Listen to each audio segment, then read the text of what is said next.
faz sentido, é algo anormal, é algo que não faz nexo, é algo que é irracional.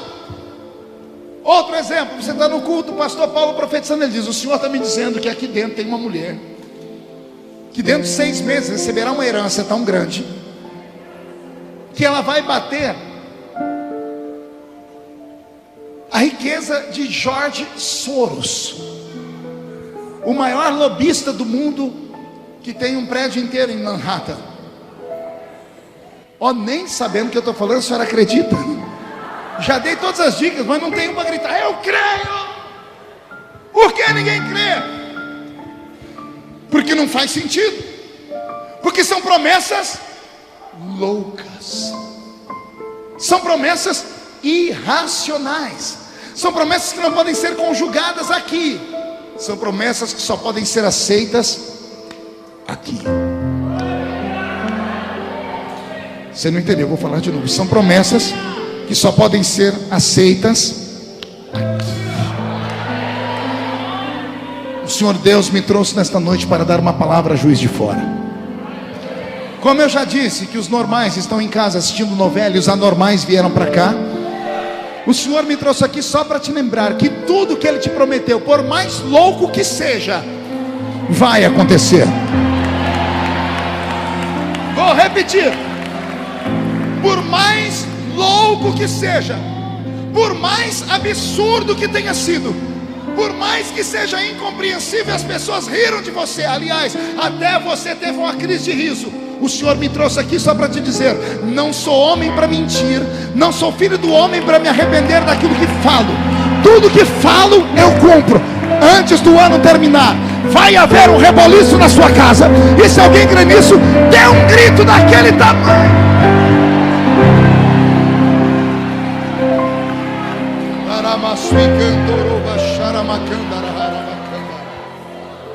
Levante a mão direita para o céu, coloque no ombro de quem está à sua direita, agarre o ombro da pessoa para mim com carinho e respeito, chacoalhe a pessoa até ela ficar irritada, irrita ela, tira ela do lugar, diga: Deus te trouxe aqui para isso.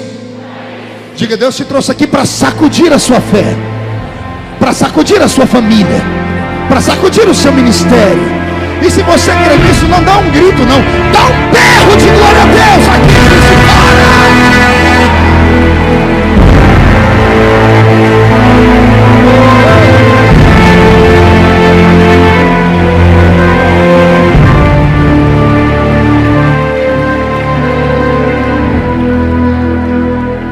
Aperte o cinto, porque vou começar a pregar. Eu terminei a introdução da mensagem.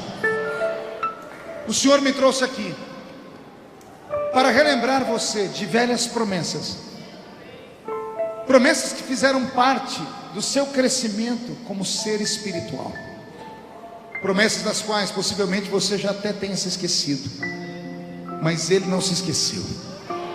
Promessas feitas no leito de dor da sua velha mãe, do seu velho pai, daquele velho crente, daquela velha profetisa de coque na cabeça, daquela casinha de madeira, de chão batido, de parede sem reboque, de quando você estava angustiado, era nela que você buscava força. Ainda se lembra daqueles profetas que só tinham 2 dentes na boca, o zagueiro e o atacante, mas quando eles falavam na terra, Deus ficava de pé no trono para responder. Para falar sobre promessas, eu tenho que ir além daquilo que nós conhecemos como teologia convencional. Para falar sobre promessas, eu tenho aqui que abusar de fatos para mover a sua fé. E eu me lembrei aqui agora que eu estava pregando aqui em Minas Gerais, em Belo Horizonte, na Batista da Lagoinha, alguns anos atrás. E no final de um culto, eu estou lá na mesa de apoio, vendendo meus DVDs, meus CDs. E chegou um mineiro bem matuto perto de mim, com a sacolinha plástica dessas de supermercado.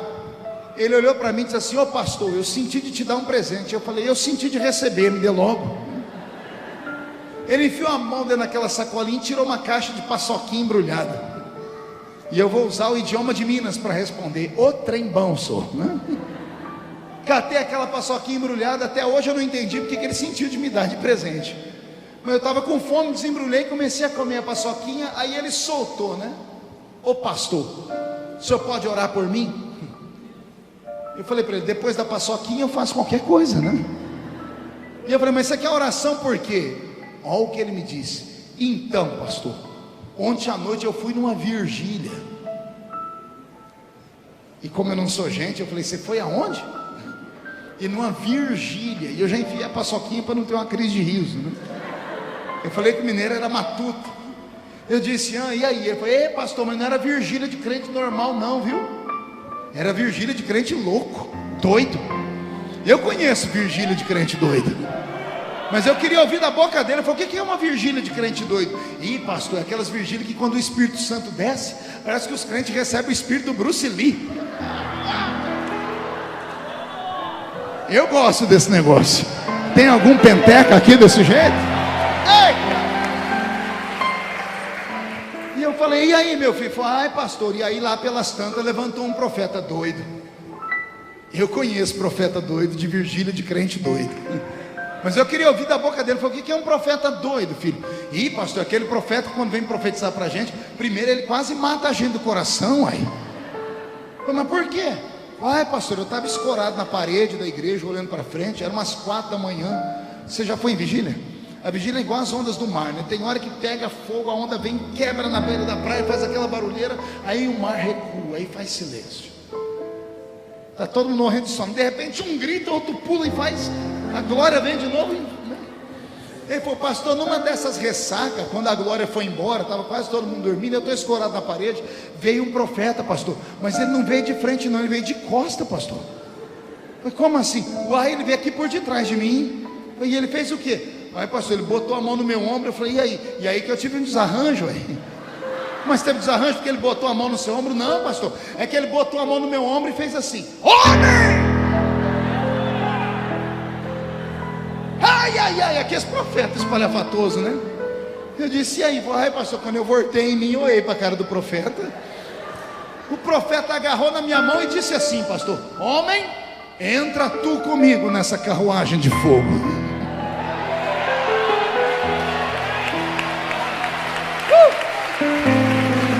Ai Jesus. E eu perguntei para ele, o que você fez? Ele falou, ai pastor, eu entrei na carruagem. Pois vocês foram para onde, meu filho? Ai pastor, primeiro nós corremos pelo corredor da igreja, andamos para lá, para cá, na frente do altar. Aí pastor, o profeta mirou a rua e me arrastou para o meio da rua. E o que você fez? Ai pastor, eu estava na carruagem, não tinha jeito de descer, ué. Pastor, ele correu até o meio do quarteirão e voltou, pastor. Eu falei, e você vai? Eu já estava gostando do negócio. Pastor, ele mirou a entrada da igreja e saiu correndo comigo. Quando estava chegando perto do púlpito, ele brecou e me empurrou, que eu saí catando cavaco. Eu falei, e aí? Uai pastor, e aí que eu recuperei, eu olhei para trás para ver o que deu no profeta. O profeta estava com a mão na cintura, o outro dedo assim com aquela cara feia, chacoalhando tudo. Eu disse assim, homem, olha o que eu faço contigo. Pego você pela mão e te levo para lá, para lá, para lá, para cá, para lá.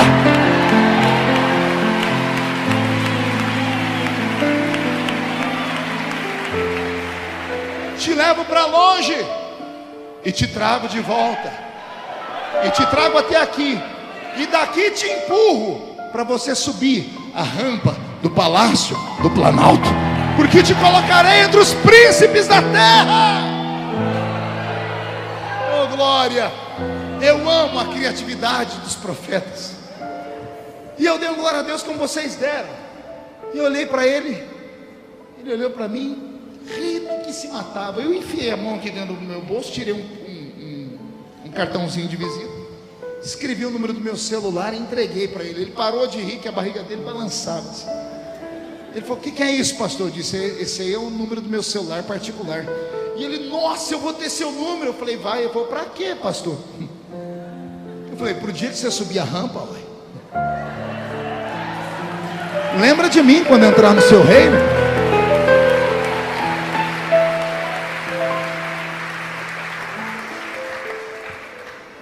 Eu esperava essa reação dele, mas ao invés dele dar glória a Deus, ele abaixou a cabeça E quando ele levantou a cabeça, os olhos dele estavam lacrimejando.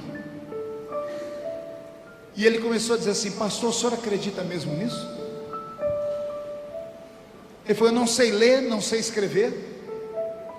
Eu moro numa casa que a porta da frente é escorada com uma cadeira de fórmica.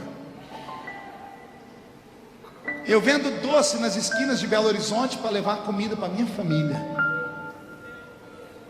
O senhor acredita mesmo que Deus um dia pode fazer eu subir a rampa do palácio? Quando ele falou aquilo, e o que eu passo a falar agora é só para quem é espiritual, o Senhor tomou os meus sentidos. Ele desapareceu da minha frente. Tudo que estava na minha frente desapareceu. E eu tive uma visão. Eu vi um hotel alto, gigante. Era um prédio. Em cima do prédio estava escrito Hotel Hilton. Era noite. Eu vi um homem pela janela da vidraça. Devia ser o 8º andar. Um homem de terno e gravata olhando para fora. À direita do hotel estava o estádio de Wembley. Era Londres, na Inglaterra. Eu olhei aquilo e disse: Senhor, o que é isso? O Senhor disse: não se lembra? E a visão mudou. O homem e o prédio desapareceram. E apareceu um outro homem, carregando nas costas uma bolsa. E dentro da bolsa um facão saran. Ele estava dentro de um caminhão de pau de arara. Estava indo cortar cana. A visão mudou. O homem não cortava mais cana. Ele apanhava laranja, algodão e café. E eu perguntei: Senhor, o que é isso? O Senhor disse: não se lembra? E a visão mudou. Agora não era mais um homem que estava com um facão na mão dentro de um caminhão de pau de arara. Era um menino com uma caixinha de engraxar sapato nas costas. E eu comecei a chorar. E o Senhor me disse: fala para ele, conta a sua história para ele, fala para ele de onde eu te tirei. O menino da caixinha de engraxar sapato era eu. O menino que trabalhou na roça, que ia para o caminhão de pau de arara, apanhar laranja, algodão, café e corte de cana, era eu. E aquele mesmo menino já tinha viajado o mundo, eu me esqueci. Aquele menino no Hotel Hilton em Londres era eu, quando fui pregar numa escola bíblica. E o Senhor então me fez lembrar e disse assim: filho, diga a ele que não existe nada impossível para mim. Quando eu voltei em mim, eu estava emocionado. O mineiro estava chorando. Eu levantei o queixo dele, sacudi o ombro dele e disse: meu filho, se foi o meu Deus que falou com você, se foi o Deus que fez a estéril ser mãe de filho, se foi o Deus que afundou as muralhas de Jericó para Israel entrar lá dentro, se foi o Deus que fez um caminho no meio do mar para Israel passar a pé enxuto, se foi o Deus que transformou as moléculas de um machado de ferro em isopor para flutuar em cima das águas, se foi o Deus que fez o relógio de Acai girar ao contrário, se foi o Deus que fez o sol estagnar, a lua e a terra para que Josué tivesse um tempo de vitória, se foi o Deus de Elias, quem viver verá, para ver se cumprir as palavras que saíram dos lábios dele, vai acontecer o milagre. Ei, volte a crer, volte a acreditar. O maior poder do mundo, eu citei que é o fogo, mas isso na esfera natural. O maior poder espiritual que existe no mundo é o coração de um crente. Quando você duvida, você consegue fazer as mãos mais poderosas do mundo que estão estendidas para te abençoar. Quando você duvida, você faz essas duas mãos estendidas recuarem para trás. E você é capaz de amarrar as mãos de Deus para trás. A incredulidade amarra as mãos de Deus para trás. Jesus, quando estava na sua terra, ele olhou por cima da cidade chorando e disse: eu só não fiz mais milagres aqui porque eles não creram. Eu só não fiz sinais e prodígios entre vós porque vocês não creram. E não creram por quê? Porque não faz sentido. Mas deixa eu te dizer uma coisa: quem diz que a nossa fé é uma fé que faz sentido? Quem diz que a fé pentecostal é uma fé que faz sentido? A nossa fé não faz sentido nenhum. Toda religião tem um Deus, sim ou não? E todo Deus, as religiões têm cara, sim ou não? O nosso não tem.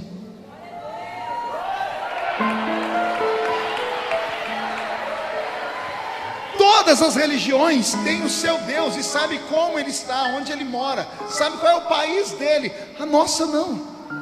Você entra na igreja dos crentes, não tem um crucifixo, não tem um desenho na parede, não tem nada. A gente fica gritando como maluco e pior. Tem gente que não sabe nem ler nem escrever, mas quando fica cheio de Deus, começa a falar numa língua que não tem homem no mundo que interprete ela. Existe um poder entre nós que homens não podem entender, porque não podem tatear. O homem normal, o homem natural, ele só consegue crer naquilo que pode ser provado através da química, da física e da matemática. E quando eles entram num culto como o nosso, não tem nada aqui que prove nada, mas eles sentem tudo. O ímpio entra no nosso meio, nunca foi crente, começa o culto, daqui a pouco o coração dele acelera, a perna bambeia e as lágrimas começam a descer, e ele diz: o que está acontecendo aqui? O que é isso? Eu não vejo Deus, mas eu sinto Deus. E Ele está aqui, Ele está passeando entre nós. E Ele é tão grande que os pés dele estão aqui e a face dele está diante dos serafins que estão cantando: Santo, Santo, Santo é o Senhor dos exércitos. E esta cidade está ficando cheia da sua glória.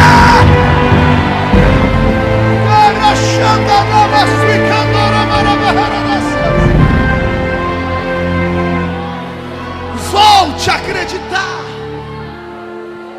Creia. Não olhe as circunstâncias. Não olhe as circunstâncias. Não tente projetar matematicamente falando. Não tente procurar lógica naquilo que Deus diz, porque só Deus conjuga o verbo impossível. Não tente compreender a mente de Deus. A Bíblia diz que as loucuras dele são mais sábias do que toda a sabedoria humana. Como é que você vai entender um Deus que o salmista disse assim: Deus, quando quer olhar para os céus, Ele inclina para baixo? Não entendeu? Eu vou desenhar. Deus, quando quer olhar os céus, Ele se inclina. Não tente compreender Deus, apenas aceite de bom grado. Se você receber uma profecia louca, lute para que essa profecia se cumpra. De que forma? Crendo. Só que lembre, toda promessa passa pelo teste do tempo. Vou repetir: toda promessa passa pelo teste do tempo. Deus fez uma promessa hoje, a pessoa recebe a promessa e cria uma linha reta e com um ponto final ali. O problema é esse: todas as vezes que Deus te faz uma promessa, amigo, aperte o cinto, prepare, você vai sofrer igual o sovaco de aleijado. Vou repetir: toda vez que Deus faz uma promessa, Ele tem algo grande na vida de alguém, Ele vai testar essa pessoa para ver se ela é digna de receber. O que não custa nada, não vale nada. Filhinhos de papai, aqui de Juiz de Fora, ganham seus carrinhos zeros e saem correndo em rachas pela cidade, batem, quebram, não dão valor. Por quê? Não custou nada para eles. Agora uma pessoa que vem do nada e consegue comprar um Fusquinha 66, ela anda com uma flanela dentro do bolso, todo lugar que para vai lá e limpa. Tem uns ciúmes do carro medonho. Por quê? Porque ela sabe quanto custou. Sabe por que Deus ainda não te deu? Porque você ainda não deu valor naquilo que Ele vai te dar. Deus não quer que você venha para o culto e fique com esse braço cruzado, olhando para o pregador com essa cara feia, parecendo que foi batizado num pote de vinagre. Segura aí. Deus não pode fazer promessa para homens e mulheres que vêm para um culto como esse, ao invés de adorá-lo, ficam filosofando. Bota a mãozinha no queixo, olha para o céu e diz: to be or not to be, that's the question. Não. Deus não quer que você entre num culto pentecostal como o nosso e fique com esse olho seco, parecendo olho de sapo que morreu no dia de enchente, com essa boca travada, essa boca de aço, essa língua de ferro, esse queixo de concreto. Isso aqui não é missa, isso aqui é um culto pentecostal, e no meio do Pentecoste tem que ter barulho. É o barulho que atrai divino.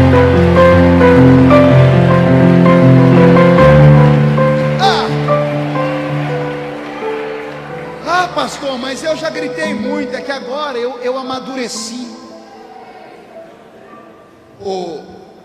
Coisa ruim. Você fez o quê? Amadureceu, é? Pastor, porque quando eu era criança eu agia como criança, agora eu sou madura numa... Vai contar outra. Larga a mão de ser hipócrita. Você não amadureceu não, você enferrujou. Vou repetir. Ou você enferrujou, ou você caiu em pecado, ou você se entregou às paixões desse mundo, ou você se tornou um crente capitalista demais, ou você está na igreja porque nem sabe que é viciado em vir para a igreja. Aliás, eu vou aqui dar uma alfinetada. Posso, pastor Paulo? Todos os crentes entram na igreja, mas só alguns conseguem entrar no culto. Pegou aí? Entrar na igreja até cachorro entra, basta a porta estar aberta. Agora entrar no culto, sentir o que eu estou sentindo aqui, erguer essa mão para... Aí não é para qualquer um não, aí é só para aquele que atravessou a terra e tocou o céu. E é para esses que eu vim pregar aqui nesta noite. Só pode acreditar em coisa louca quem é louco também.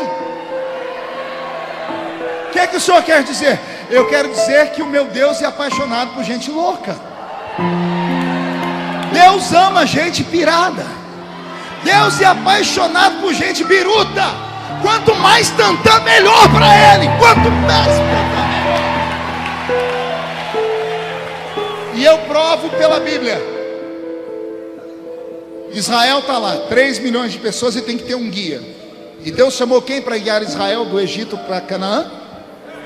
Qual o nome do líder? Qual o nome do maior legislador da história? Moisés. Miriam e Arão ficaram com inveja dele. Lembra disso? Chegaram diante de Deus e disseram: Senhor, o que o senhor viu em Moisés? Tem a língua presa o homem. Há quem diga que ele era um homem de palavra pesada, e há quem diga que ele era gago. Olha o homem que Deus usa. Senhor, eu salvei ele quando ele era criança. Arão é mais descolado, Arão é mais religioso. Por que ele não nós? O Senhor disse: amanhã vocês vão ver porque eu levantei ele. No dia seguinte começou o povo a falar: Moisés, estamos sem água. 3 milhões de pessoas, fora os animais, não tinha uma gota d'água. Na península do Sinai, quem já esteve lá sabe o que é. É terra, pedra e mais nada. Aí Moisés foi falar com quem? Com Deus. Senhor, está faltando água. Eu imagino Deus dizendo assim: Arão e Miriam, presta atenção, por que eu levantei ele? Moisés: sim, senhor. Está vendo aquela pedra ali? Estou. Vai falar com a pedra. Com licença, senhor.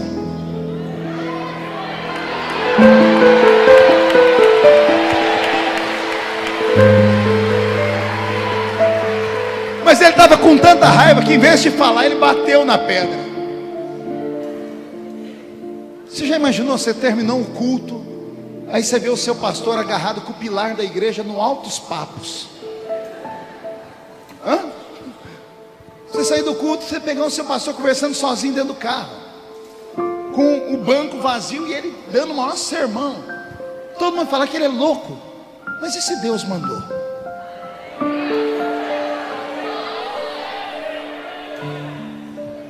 Há uns 20 anos atrás eu estava pregando em São Paulo e eu vi uma história que mexeu comigo.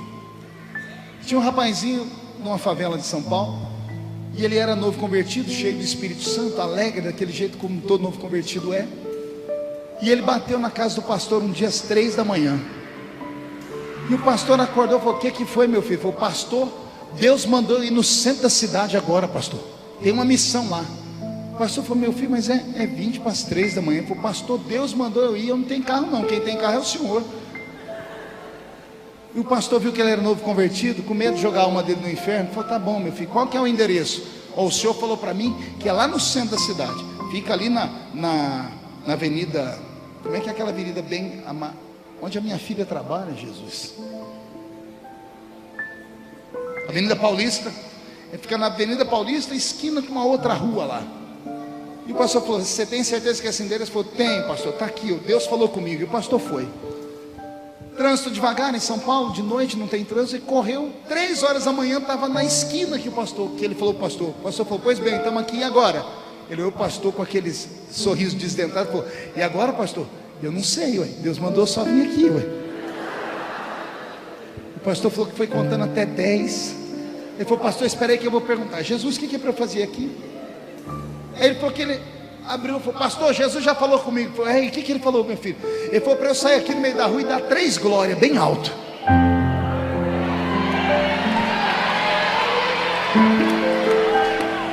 O pastor falou, já estamos aqui mesmo, vai lá, meu filho.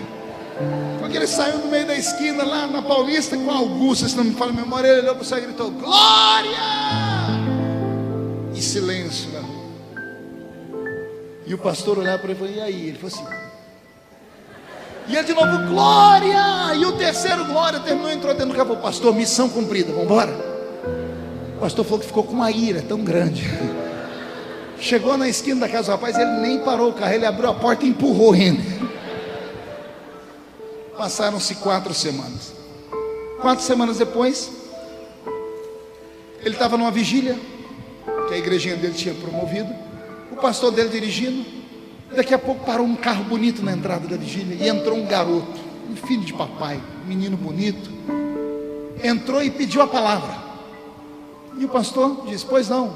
Ele falou, eu vim aqui dar um testemunho porque Deus me disse que aqui era o endereço.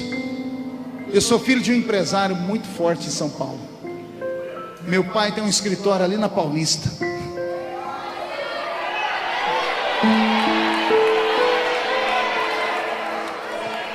Transformamos o escritório do meu pai numa grande festa, uma orgia.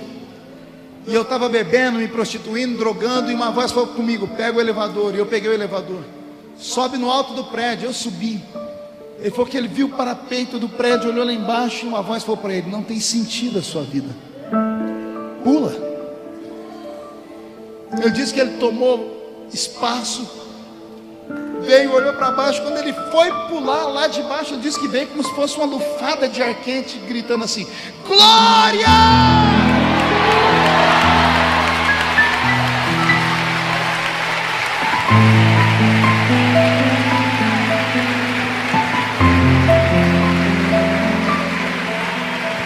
Aleluia. Ele disse que na terceira vez que ele ouviu aquele glória, ele caiu de joelhos e lembrou da mãe dele, que a mãe dele havia ensinado ele na escola dominical. Quando ele chegou em casa, a mãe dele estava ajoelhada orando. E ele contou para ela, disse, meu filho, eu pedi para Deus mandar um anjo para te proteger. Eu me emociono porque eu cresci ouvindo histórias assim, histórias loucas, mas histórias que funcionam. Por quê? Porque Deus é um ser que não age de maneira normal. Você não tem culpa de ter recebido aquela promessa. Qual é o país mesmo? África. Para onde o Senhor disse que você iria? Ele disse que o seu marido ainda vai ser pastor. É o seu filho que está nas drogas. O Senhor falou que ele vai ser missionário. Então ele vai ser.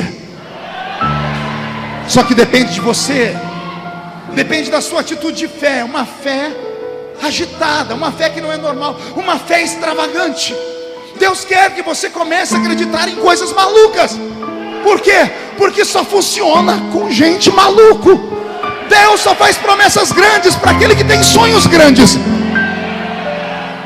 Eu sei que eu estou pregando aqui para pessoas importantes. Eu tenho aqui advogados, médicos, possivelmente pessoas que têm raciocínio. Então deixa eu citar para você o homem mais sábio da Bíblia, depois de Daniel, Salomão. Deixa eu te falar sobre a mente prodigiosa de Paulo. Quando a Bíblia diz que Paulo era um doutor da lei, a Bíblia está dizendo que Paulo era um advogado. Ele não era um sacerdote, até porque ele é da tribo de Benjamim, ele não é da tribo de Levi. Paulo de Tarso era um advogado. A mente dele era prodigiosa, aprendeu aos pés do Dr. Gamaliel. É só você ler as cartas dele, você vai ver a erudição dele.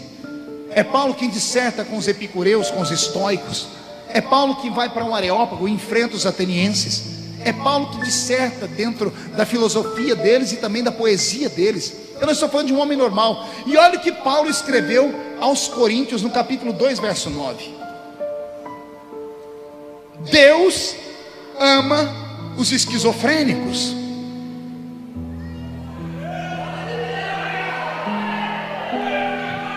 Pastor, não está escrito nada disso não. Tá, só que com outras palavras. O que é um esquizofrênico? É um louco. Como é que alguém detecta que alguém é esquizofrênico? Existe uma regra da psique humana. A mente humana, para ser uma mente sadia e sã, ela é sustentada por um tripé. Tem 3 pés que sustentam a mente humana. A falha de um desses 3 pés faz com que a mente humana decaia e o homem fique louco. E é pelas pessoas catalogadas de pessoa que não pode ser responsabilizado pelos seus atos. O primeiro tripé é esse: todo ser normal só ouve o que todo ser normal ouve. Ouvir o que todo mundo ouve é uma premissa da psique sadia. Quando uma pessoa escuta aquilo que ninguém mais escuta, alguém diz: pode internar porque é maluco. Todo ser normal só vê o que todo ser normal vê. Essa é a segunda. Uma mente sadia é a mente que faz com que o coletivo enxergue a mesma coisa. Mas e quando alguém enxerga aquilo que ninguém enxerga? Aí alguém diz: interna porque é maluco. E o terceiro tripé: toda pessoa normal sente o que toda pessoa normal sente. Aqui está quente para danar, não tá? Aí entra alguém aqui com um casaco de frio, de lã. Todo mundo vai olhar e vai dizer o quê? Que a pessoa é... Por quê? Porque está calor, mas ela está sentindo frio. Por que ela está sentindo frio? Ou ela está doente no corpo, ou é doente mental.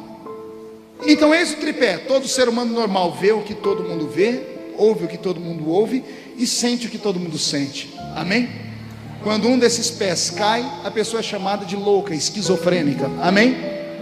Paulo, escrevendo a carta aos Coríntios, no capítulo 2, verso 9, a primeira carta, ele diz: Deus ama os esquizofrênicos. Por quê? Aquilo que os olhos não viram,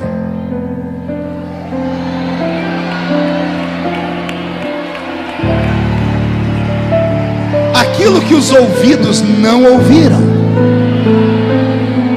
e aquilo que não subiu ao coração, o sentimento, aquilo que os ouvidos não ouviram, os olhos não viram e não subiu ao coração do homem, é o que Deus tem reservado para quem?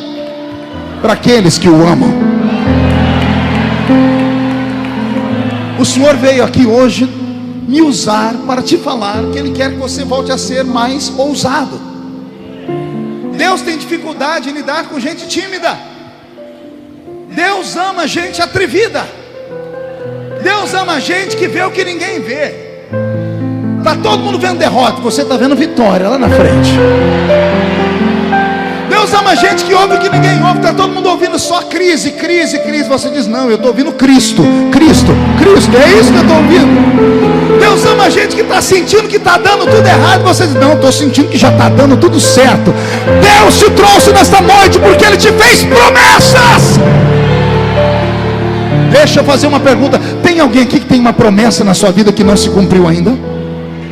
Mas é promessa grande? Se a promessa é grande, por que você se julga tão pequeno? Ah, pastor, é porque meu pai, minha mãe, meu vizinho, meu patrão, minha amiga, meus seguidores do Facebook, o cachorrinho de casa e o verme do carrapato já falaram que eu não presto para nada. Talvez essa seja a sua lida nessa noite. Talvez esse seja o seu maior problema: dar ouvido àquilo que os outros falam. Quem fala de você não paga as suas contas. Quem fala de você não morreu na cruz por você. Quem fala de você não criou o mundo em 6 dias e no 7º descansou. Quem fala de você não pode cumprir as promessas que Ele fez. Mas pense num povo que pode roubar as promessas. Tem seres humanos que eu chamo eles de ladrões de unção. Aqui não tem, só tem na minha cidade, na igreja que eu pastoreio. Pense nos crentes ruins, que nem para ficar endemoniado presta. É tão ruim que se o diabo ficar perto deles, eles entram dentro do diabo e deixam o diabo endemoniado.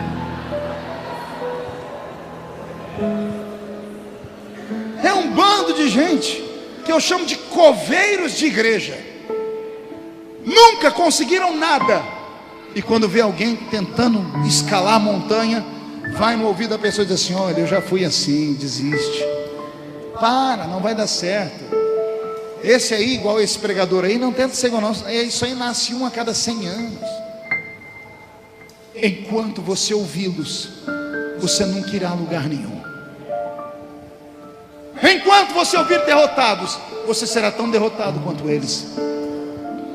Mas se hoje o Senhor pingar nos seus olhos o colírio da fé, e você começar a acreditar, anote o que eu estou dizendo: quem viver, verá.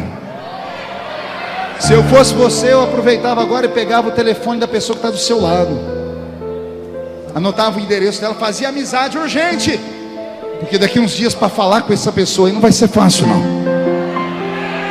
Vai ter que ligar para os Estados Unidos, vai ter que pegar um avião e ir lá para assistir o show dele, vai ter que entrar numa fila para comprar o livro que ele vai escrever, que vai ser um best-seller. Eu estou profetizando sobre a sua vida. Recebe essa palavra, recebe. Eu quero terminar dizendo que se você não acreditar em você, ninguém vai acreditar. Vou repetir: se você não acreditar na sua história, na sua chamada, nas promessas de Deus para a sua vida, ninguém vai acreditar. Então, em nome de Jesus, tenha fé. Nós ainda vamos nos encontrar por aí. Talvez eu vá estar sentado assim como estão meus companheiros, e você pregando no meu lugar. Talvez eu vá receber você no meu gabinete em Brasília, ou como deputado, ou quem sabe como futuro senador, ou quem sabe um dia como presidente desse país. Sonhe e ouse sonhar. Você nunca irá além dos seus sonhos. Você é aquilo que você projeta ser. Se você falar que não vale nada e não vai a lugar nenhum, você será exatamente isso.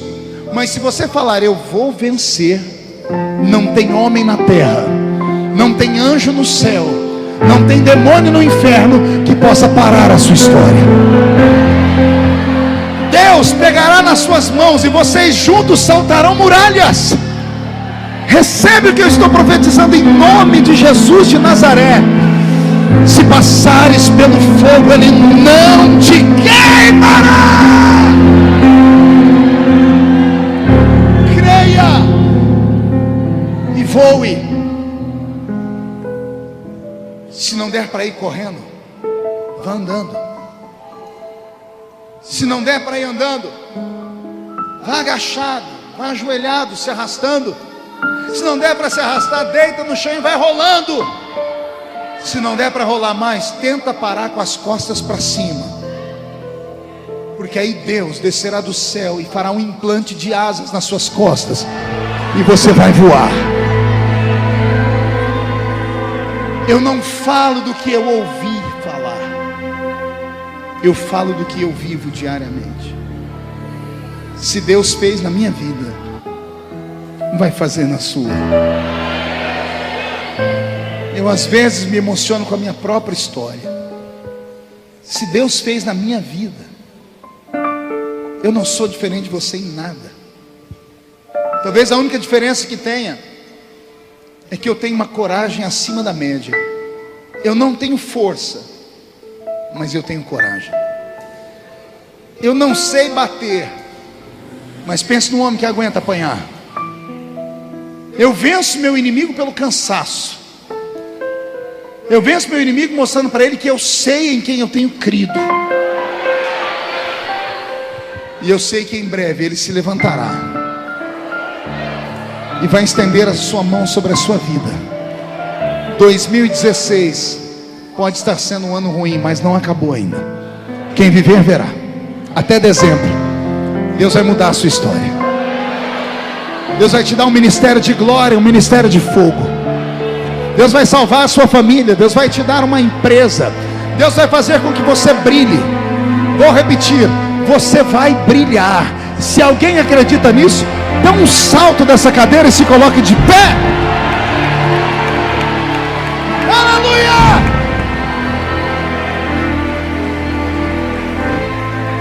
Incline a sua cabeça.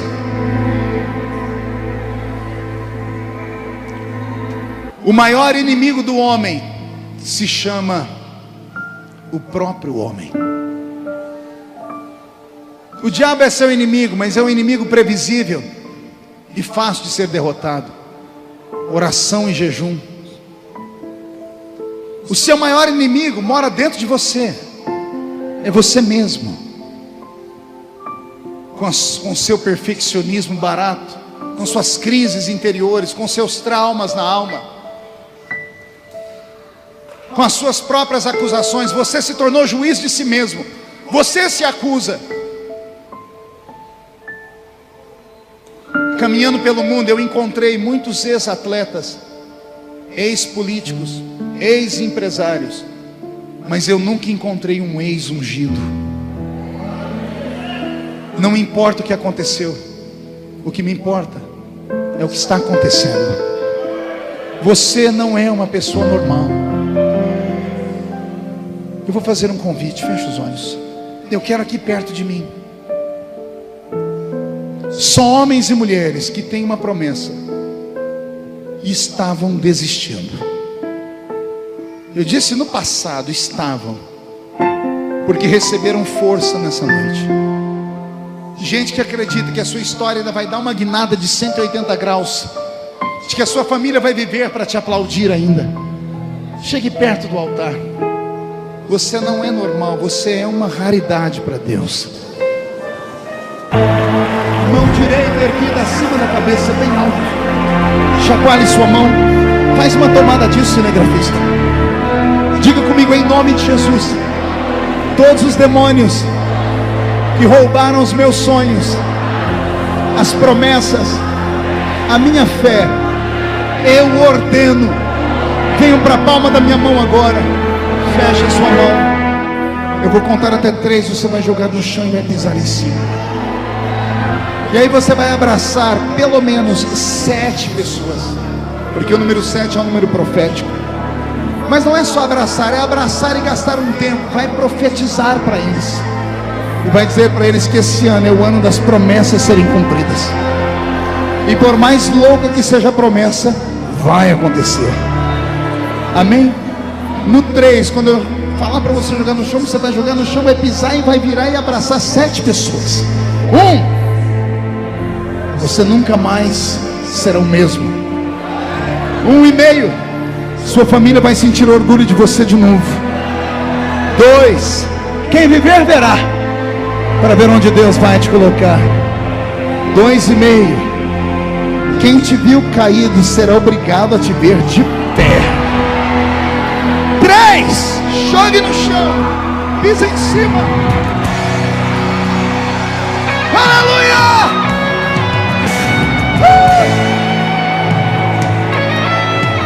Se alegra, povo do Senhor.